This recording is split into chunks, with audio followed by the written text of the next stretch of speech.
Bonjour, heureux de vous retrouver pour cette série de talk-shows de Minipol 2015 que nous débutons ce matin sur le thème de la vidéoprotection, vidéosurveillance. Donc 30 minutes avec nos invités pour débattre de ce sujet, à la fois des usages, du marché, de ce qui se fait en France, à l'international. Donc premier talk, et je suis heureux d'accueillir à ma droite M. Patrick Casque, qui est rédacteur en chef de En toute sécurité, qu'on connaît bien, qui publie chaque année l'Atlas, dont il nous parlera. À sa droite, M. Éric Monette, donc, qui est responsable, on peut dire, vidéosurveillance, grand compte chez Thales, oui. Donc intégrateur, grand intégrateur de vidéoprotection, vidéosurveillance. En face de lui, M. Patrick Barroguel, qui est directeur de la société Optovision, donc, qui est un producteur de produits et de solutions de haute définition, de qualité. Et puis M. Guy Conan, qui est un bureau d'études prescripteur bien connu dans le domaine de la vidéoprotection, vidéosurveillance. Donc merci à vous de nous rejoindre. Alors on va démarrer le premier talk pour faire un petit point avec Patrick sur le sujet du marché. En fait, comment la France se place en matière de vidéosécurité, vidéosurveillance. Alors en France, on peut dire qu'il y a à peu près 1 million de caméras qui sont installées. C'est un chiffre à comparer aux 3 millions qui se trouvent en Grande-Bretagne, par exemple. Donc vous voyez que c'est assez peu. Peut mieux faire. Voilà. Et par rapport à d'autres pays et à leur population, évidemment, il faut comparer ce qui est comparable, on est peut-être aussi en retard par rapport à des pays comme la Suisse, l'Espagne, etc. Il faut savoir que le chiffre d'affaires généré par les sociétés de vidéosurveillance, et uniquement vidéosurveillance, vidéoprotection, c'est à peu près 1,1 milliard, hein, tout confondu, c'est-à-dire installateurs, fabricants, intégrateurs, etc. C'est 1,1 milliard. Le chiffre réel du marché final, c'est plutôt 300-400 millions d'euros en gros. C'est un chiffre... Est-ce que je peux juste poser une question entre la vidéoprotection, vidéosurveillance dite urbaine, collective et la vidéosurveillance, vidéoprotection d'entreprise, comment le marché se répartit? La majorité vient du monde des entreprises. La vidéosurveillance urbaine, c'est à peu près 20-30% du marché. Hein. Le reste, c'est des entreprises qui sont beaucoup des banques, des enseignes de distribution, par exemple, aussi, puis des bureaux, des sièges sociaux, etc., des PME à risque aussi, des sites sensibles. Et ce qu'il faut dire quand même, c'est que c'est un marché qui progresse beaucoup moins qu'avant. Dans les années 2000, c'est un secteur qui progressait d'à peu près 7-8% par an. Aujourd'hui, c'est 2 fois moins. Parce que la vidéosurveillance, de même que la sécurité en général, est très collée à l'évolution du PIB et de l'économie de la France. Donc en ce moment, comme la croissance est très faible de l'économie française, c'est un marché qui progresse moins vite. Pourquoi? Parce qu'il y a guerre des prix, d'abord, entre les fabricants, installateurs, intégrateurs. Et puis aussi parce qu'il y a moins de sites à surveiller. Quand on ferme des usines, il n'y a plus de marché potentiel. Quand on ferme des bureaux, c'est autant de marché en moins. D'accord. Alors, on voit bien également qu'il y a un facteur, peut-être un driver de renouvellement de marché, c'est la technologie. Tout à fait. Et donc, je voulais me tourner vers vous pour vous demander un petit peu l'évolution, parce que maintenant, on voit bien l'usage de la vidéoprotection. À la fois, c'est une surveillance, certes, quand il y a quelqu'un derrière, mais encore faut-il qu'il y ait quelqu'un derrière ou une action réflexe qui va être déclenchée par un algorithme. Donc, il y a déjà toute la problématique de l'algorithme qui est derrière. Et puis deuxièmement, c'est surtout utilisé aujourd'hui lorsqu'il se passe quelque chose à des fins d'enquête. Et donc là, on se pose le problème de la qualité de la vidéosurveillance. Donc est-ce qu'il y a un véritable changement de paradigme aujourd'hui avec Alors je voudrais rebondir sur ce que disait M. Haas. Effectivement, on a connu une croissance régulière du marché de la vidéosurveillance jusqu'aux années, on va dire 2012-2013. Ensuite, un ralentissement qui s'est constaté dans le chiffre d'affaires de tous les intervenants du sujet. Aujourd'hui, on vit plutôt un marché de renouvellement avec les nouvelles technologies. On a vécu, et ça s'est produit très rapidement depuis 2 ans, on va dire, un virage technologique vers la haute définition. Ça répond d'une part à un besoin du marché qui a besoin d'images de qualité. Vous le soulignez tout à l'heure, lorsque nos forces de l'ordre examinent des vidéos, des enregistrements vidéo faits sur la voie publique ou dans les entreprises, la qualité jusqu'à présent n'était pas au rendez-vous. Donc aujourd'hui, on travaille sur l'implantation de nouvelles technologies qui vont même simplifier les installations et permettre d'éviter les opérateurs humains derrière les caméras, de plus en plus, on va aller vers des automatismes de surveillance qui ne remplaceront pas l'homme, mais qui permettent la détection d'objets abandonnés, la présence de nouveaux objets non attendus, le suivi automatique d'individus dans une foule.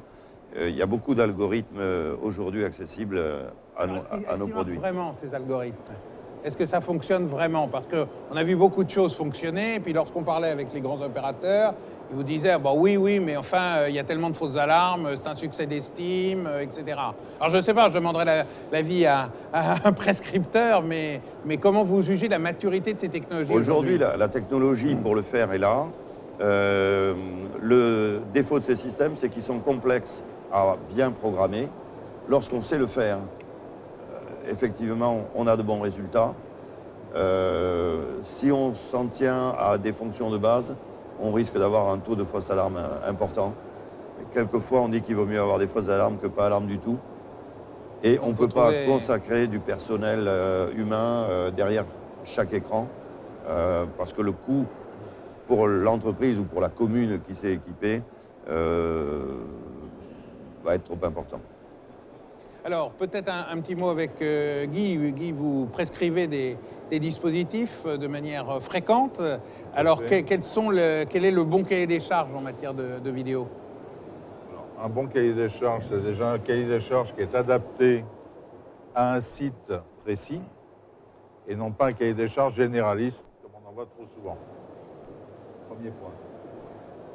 Deuxième point, c'est vrai qu'il faut évoluer avec la technologie.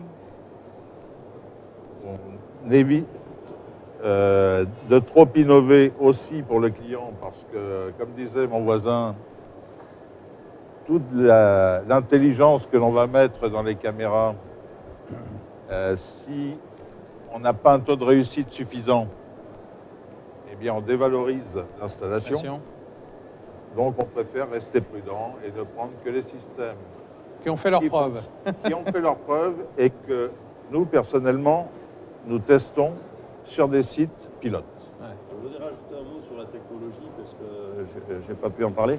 Il faut savoir qu'en vidéosurveillance, depuis 1929, date où la norme PAL CCIR a été instaurée, on n'a pas fait de progrès, à part dans la qualité des produits, mais au niveau du type de signal, on n'a pas fait de progrès jusqu'aux années 2000. Et aujourd'hui, on a accès à des signaux de type IP, c'est-à-dire qu'aujourd'hui, la vidéo peut être mise en réseau avec des produits très performants et en haute définition. Ouais. Et on a aussi des signaux analogiques et numériques en haute définition, comme le HD SDI et le HD CVI, qui sont les principaux, standard, oui. Et qui aujourd'hui permettent, d'une part, des prix tout à fait équivalents à ce qu'on faisait en basse définition auparavant, et des ramifications en réseau qui sont infiniment plus pratiques et efficaces. Alors peut-être, Monsieur Éric Bonnet, peut-être un petit mot, parce que donc vous utilisez finalement pas mal la vidéosurveillance, vous voyez tous les fabricants, vous êtes un intégrateur, donc vous pilotez les systèmes. Néanmoins, en termes d'usage et d'emploi, ces nouvelles technologies, que ce soit la haute définition d'un côté, les algorithmes de l'autre, permettant justement l'écran noir, si j'ose dire, et l'alerte lorsqu'il se passe quelque chose, vous les mettez en œuvre dans un certain nombre de contrats. Comment ça fonctionne? Oui, tout à fait. Donc, c'est ce qu'on appelle aujourd'hui la vidéo intelligente. Et d'ailleurs, la vidéo intelligente n'est pas seulement avec des traitements de vidéo, ça peut être relié à des senseurs complémentaires qui vont donner une information sur un bruit suspect, sur une inondation ou des choses comme ça, comme la protection de site, où ça va être mis avec une anti-intrusion et la caméra va permettre de faire de la levée de doute. Donc la vidéo intelligente n'est pas forcément traitée que par de l'algorithme. Après, les algorithmes, et je rejoins M. Conan, ça dépend vraiment de l'usage et de ce qu'on veut en faire. La vidéo juste mise pour faire des caméras et mettre des écrans pour les opérateurs n'apporte rien. et apporte même une certaine désillusion pour les opérateurs, que ce soit pour les sites privés que pour les villes. Donc il y a vraiment une réflexion à faire. Qu'est-ce qu'on veut faire de la vidéo? Vidéo dissuasion, vidéo élucidation. Est-ce qu'on veut à un moment donné faire même de l'assistance à la verbalisation? Et là aujourd'hui il y a des traitements algorithmiques qui permettent de détecter quand une place de parking est occupée ou pas. Et donc ça c'est un début qui va permettre effectivement à un opérateur de vérifier si On est réellement à la convergence de la Smart City avec tout à la fait. vidéo. C'est-à-dire qu'à la fois, c'est un outil de prévention, je dirais de sanction et d'enquête, Oui.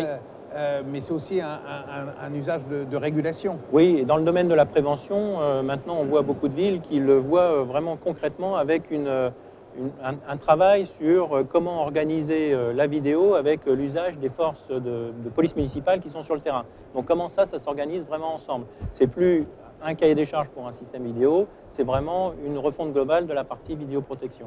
Donc c'est du concept d'emploi et d'usage de sécurité globale. Complet. Et là, les nouvelles technologies apportent des informations, mais par exemple, une caméra haute définition n'est pas forcément nécessaire partout.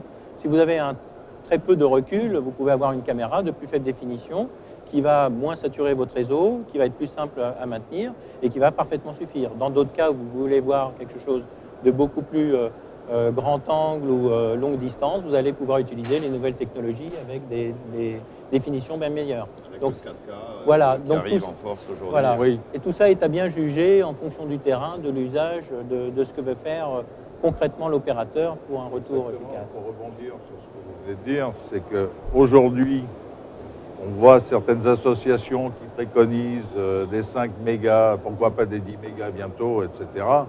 Tout le monde a oublié la fondamentale, c'est la relation de la vidéo avec la lumière ambiante.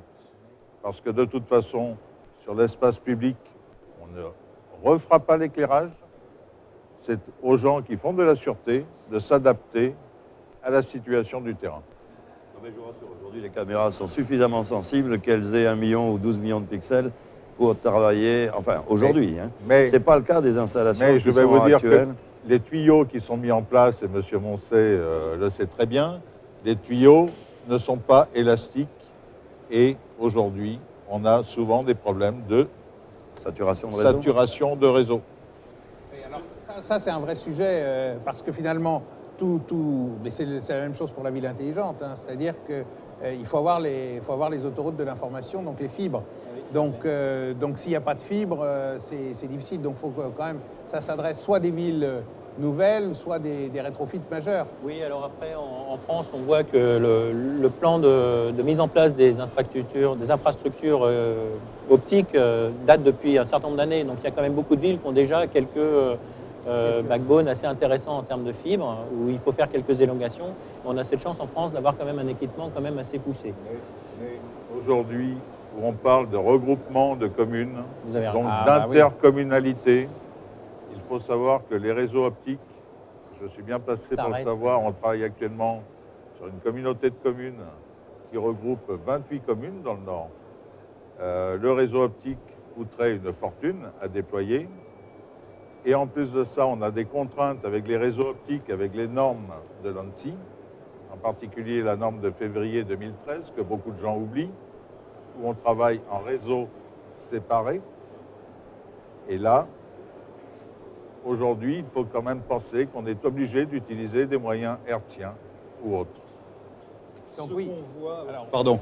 un petit mot, effectivement, Oui. parce qu'on tombe là sur des problématiques techniques, je ne voudrais pas trop tomber dedans, mais Oui. je voudrais quand même, parce que ces problématiques techniques, elles ont un impact très important sur l'usage Oui. et sur le marché. Alors justement, on voit que l'offre est là, visiblement, les technologies sont présentes, mais justement la demande n'est pas toujours là parce que les donneurs d'ordre, les utilisateurs ne sont pas toujours au fait des technologies. Je pense justement à la vidéosurveillance urbaine la vidéosurveillance est une affaire de spécialistes. Et justement, dans les villes, il n'y a pas toujours des spécialistes, des responsables sécurité au courant, au fait des nouvelles technologies. Et c'est ce qui freine aussi le développement du marché. Oui, mais là, on leur envoie des experts comme monsieur ou Oui, nous-mêmes. tout à fait. Et généralement, c'est un petit écueil. Regardez ce qui se passe aussi au niveau de la diffusion de la vidéo sur IP, qui est quand même maintenant majoritaire en France. Mais la France est encore en retard dans la diffusion de la vidéo sur IP, c'est-à-dire sur les réseaux Internet, par rapport à d'autres voisins. Et c'est seulement maintenant là, que la vidéo sur IP est majoritaire, alors que c'est le cas dans les autres pays voisins depuis bien plus longtemps. Et ça, notamment parce qu'il n'y avait pas de techniciens IP en France, et ça a contribué à freiner ce marché. Maintenant, nous, en technologie, on est arrivé à un très bon niveau, mais on a besoin des informaticiens pour venir à notre aide, augmenter la taille des tuyaux, comme disait mon voisin, et je pense que l'IP a de l'avenir, d'autant plus qu'on a des nouveaux algorithmes de compression comme le H265 qui sont très efficaces tout en gardant de la qualité aux images. Mais je voudrais revenir sur les marchés pour ne pas tomber dans la techno. On a surtout évoqué le marché de la vidéosurveillance urbaine, communale, des villes. Il y a aussi, et en tout cas nous, on s'y intéresse particulièrement, un marché pour équiper les forces de l'ordre. Eux-mêmes représentent, on n'a pas cité le chiffre tout à l'heure, mais il y a au ministère de l'Intérieur des chiffres d'investissement en ce qui concerne la vidéosurveillance. Nous nous sommes spécialisés dans la réalisation de systèmes dédiés. Embarqués également. Embarqués sur véhicules, sur hommes. Sur hommes, oui. Notre Premier ministre a souhaité le vœu d'équiper tous les policiers. Alors aujourd'hui, on... C'est une niche de marché, mais qui va se développer énormément. Mais qui peut rendre bien des services. On en est au tout début. On a équipé quelques villes en France. On n'a que des bons sentiments de la part des maires. Mais pour l'instant, c'est de la police municipale. Voilà. Mais c'est un système qui existe depuis longtemps, enfin longtemps, quelques années aux États-Unis, qui a fait ses preuves en termes d'acceptance des deux côtés, parce que finalement, pour la personne qui est contrôlée, c'est une sécurité, et pour le policier, c'est aussi une sécurité. Oui, donc mais... c'est une sécurité croisée. Évidemment... Aujourd'hui, il nous manque un petit attirail législatif. Voilà. Il y a un flou au niveau de la légalité de ces systèmes, puisque le policier qui porte une caméra s'entend dire aujourd'hui par la personne il s'entend dire je ne veux pas être filmé. Comme si vous êtes un piéton dans la rue, vous refusez d'être filmé par des caméras. Il faut que le policier ait le droit de filmer, le droit absolu. Bien sûr, voilà. bien sûr. On s'aperçoit que l'aspect préventif de ces systèmes est très important. Oui, très Il aura son mot à dire justement dans tous ces... Et la CNIL devrait se prononcer rapidement parce qu'on en a besoin aujourd'hui. Il y a un marché d'État qui va être lancé pour équiper les policiers nationaux. En ce qui concerne les polices municipales, les maires ont déjà pris le risque d'équiper leurs policiers sans trop savoir si certains avocats ne vont pas réussir à déjouer le... Oui, enfin, il faut peut-être éviter aussi des détournements d'usage de la vidéo qui sont quand même inscrits dans des textes législatifs aujourd'hui. Et on voit trop de détournements d'usage de la vidéo. On espère que nos policiers vont en faire bon usage. Il n'y a pas que le cas des policiers. On se retrouve avec des gens qui filment l'espace public, ce qui est une atteinte aux libertés. Et je crois que ce qu'il manque dans ce monde de la vidéo, en règle générale, c'est un organisme de contrôle où on contrôle tout le monde, aussi bien public que privé, pour, d'une part, le respect des textes et le respect des libertés individuelles. C'est un observatoire, en fait. Ce n'est pas un observatoire. Je pense qu'il faut arrêter avec ces appellations d'observatoire, ces trucs philosophiques. Il faut des gens pragmatiques qui vont aller vérifier qu'une installation soit conforme aux différents textes de loi pour l'usage, pour la technologie, parce qu'on a quand même des textes qui nous imposent certaines contraintes technologiques, et que ces gens-là soient vraiment spécialisés dans le domaine. Et c'est ce qui manque aujourd'hui. Et il faut quand même... Elle ne le fait pas. Mais c'est le travail de la CNIL. Personne ne le fait suffisamment. Elle va sur le terrain. Nous, on fait pas mal d'audits. On fait différents audits sur des collectivités équipées aujourd'hui. Et on a de grosses surprises parce qu'on demande des interventions quasi immédiates pour le respect des textes. Ce qui n'est pas normal. Oui. Alors je voulais revenir, Ça va évoluer. je voulais revenir sur ça doit l'intégration des technologies, puisqu'on voit bien qu'entre la caméra à pied, les caméras d'infrastructure, les caméras privées, tout ça peut former, Oui. à partir du moment où on est sur un réseau Internet, ce qui est le cas, enfin un réseau IP en tout cas, qu'il soit privé ou mutualisé à travers des opérateurs, finalement on pourrait imaginer d'avoir un peu l'accès un peu à tout.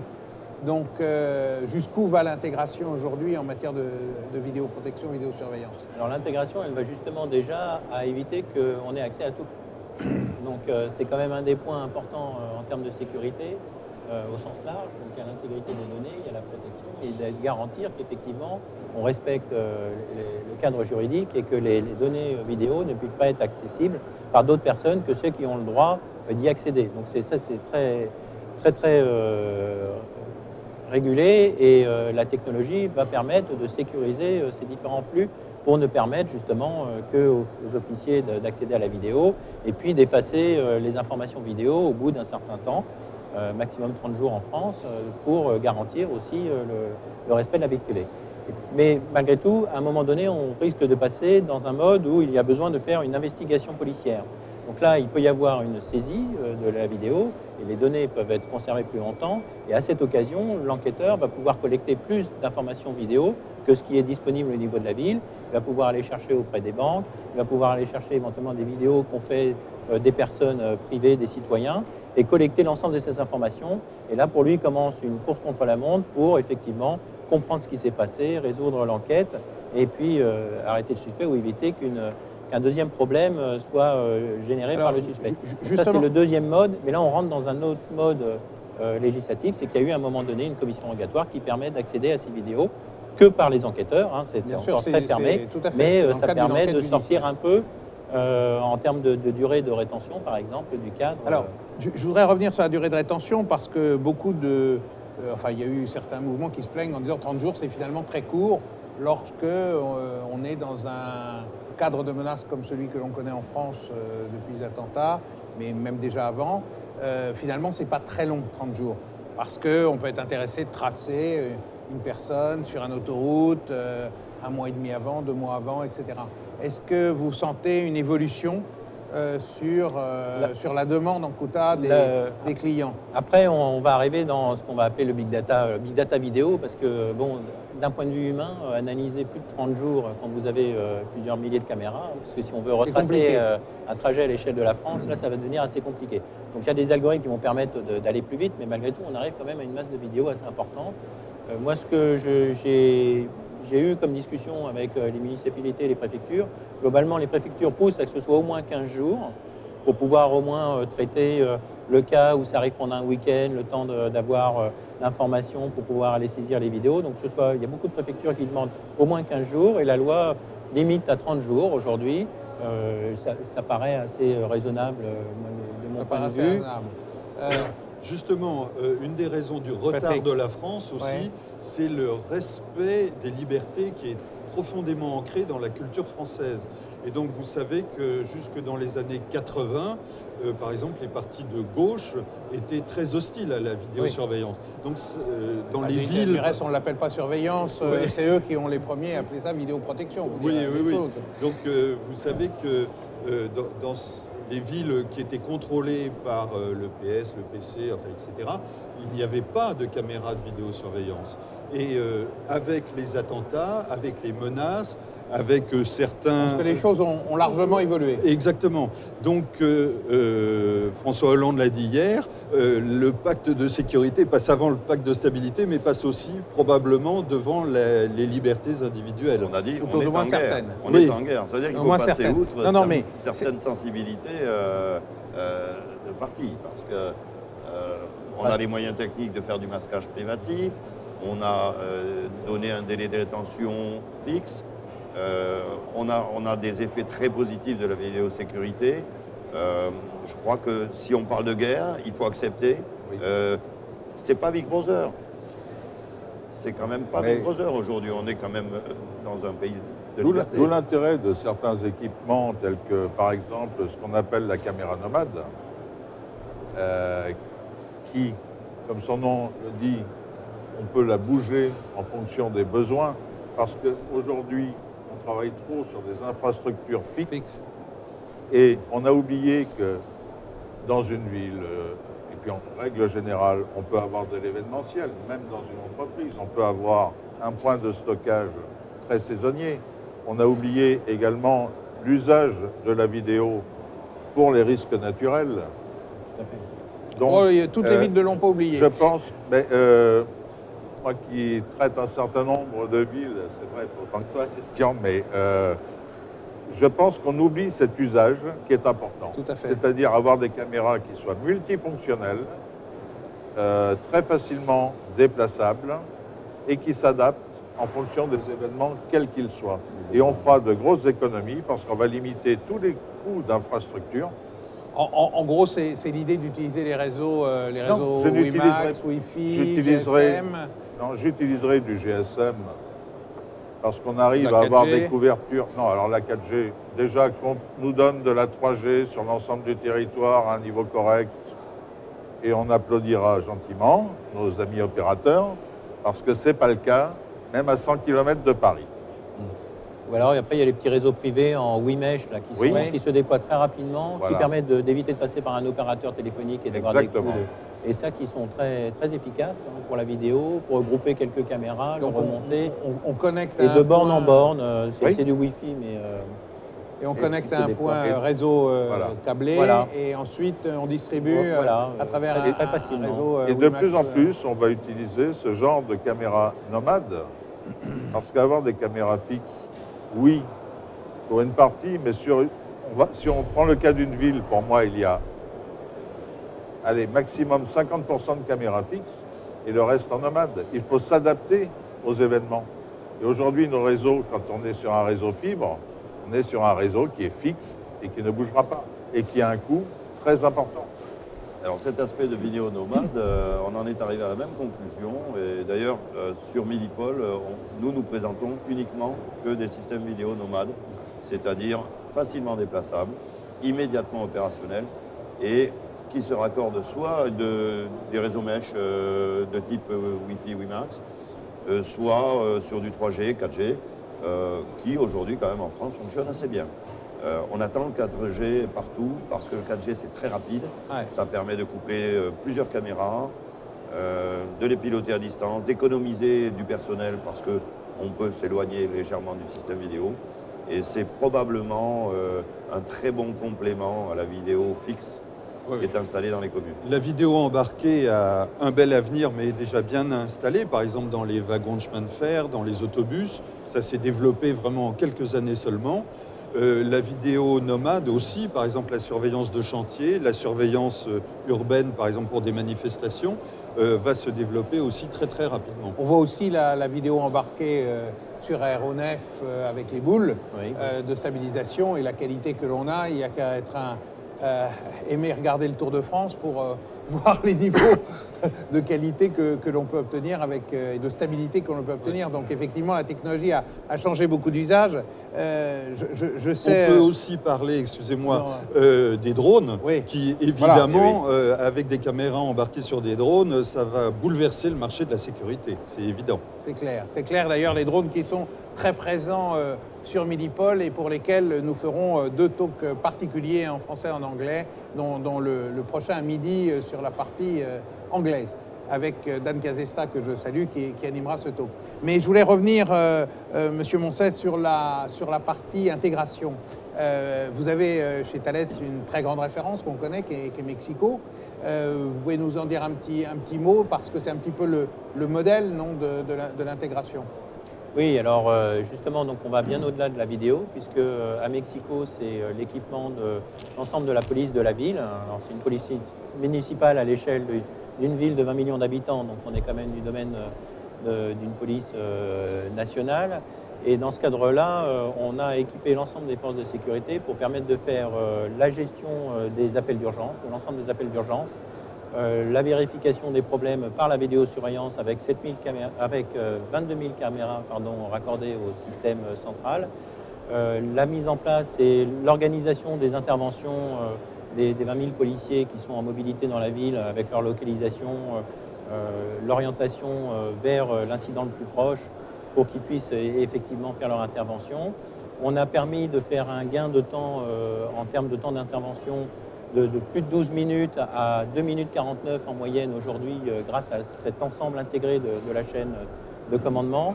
Et puis après, comme autre fonction, on a aussi des fonctions de sécurité civile, justement avec le risque de tremblement de terre, avec l'alerte aux populations, des haut-parleurs qui sont en haut des mâts, typiquement des caméras vidéo, et qui ont été récemment utilisés d'ailleurs à l'occasion de 2 tremblements de terre qui heureusement n'ont pas fait de dégâts à Mexico, mais qui font l'alerte aux populations. Voilà, donc c'est quelque chose de très global très en termes intégré. de sécurité, tranquillité Transverse. et sécurité civile.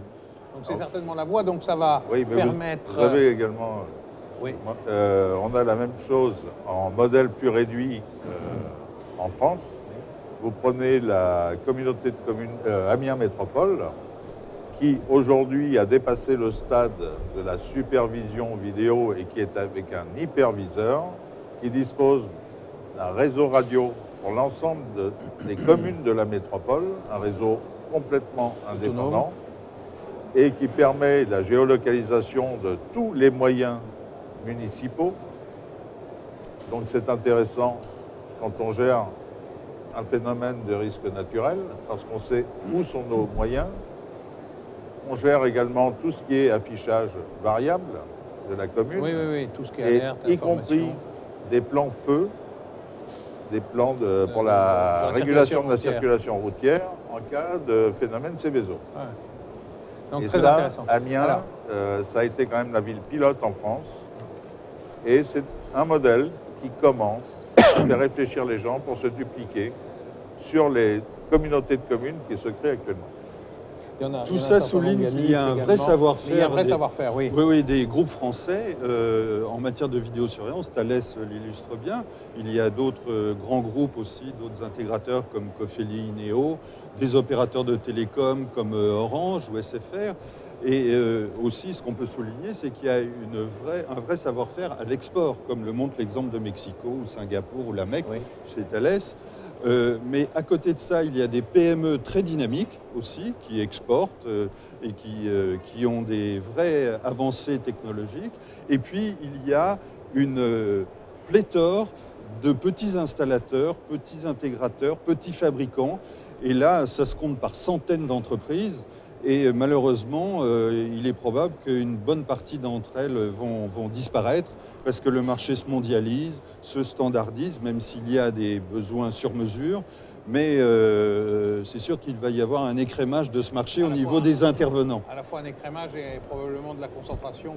Oui, et puis l'arrivée de nouveaux intervenants comme les Google, Microsoft, tout ce monde-là qui est en train d'arriver sur ce marché dans des systèmes beaucoup plus globaux.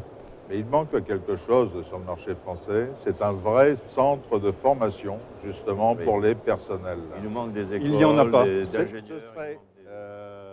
Je pense que ce serait au syndicat professionnel, pour une fois, de faire quelque chose qui est utile à la base. Former les personnels pour que les entreprises disposent de techniciens qui soient au top de la technologie. C'est ce qui a été un des facteurs de retard de l'implantation de l'IP sur la vidéosurveillance. Et aujourd'hui, on a une urgence absolue parce que toutes les entreprises recherchent des techniciens formés. Alors je souligne que nous avons, en tant que PME, beaucoup de difficultés à recruter du personnel qualifié. Jusqu'à présent, on prend des gens qui ont des bases techniques correctes et on les forme. Et ça peut durer plus d'1 an parce que le métier de la vidéo n'a pas de centre de formation. Et c'est ça qui pénalise le développement de la vidéo en France. En partie, oui. C'est un des facteurs. Ah oui, c'est bien enregistré. On arrive au terme. Ceci dit, on a exactement le même effet dans le cyber, puisqu'on en parle très souvent, où les compétences sont très rares et difficiles. Donc la formation, toujours la formation. Ce n'est pas un credo au niveau du haut comité sur lequel je suis contre, puisque comme vous savez, nous nous formons pas mal, pas forcément sur ce créneau-là, mais sur d'autres. Donc je vous remercie en tout cas d'avoir réalisé ce talk avec moi et d'avoir pointé du doigt un certain nombre de sujets. Donc prochain talk vidéo à 12h avec Dan Casesta, et je vous remercie de nous avoir suivis.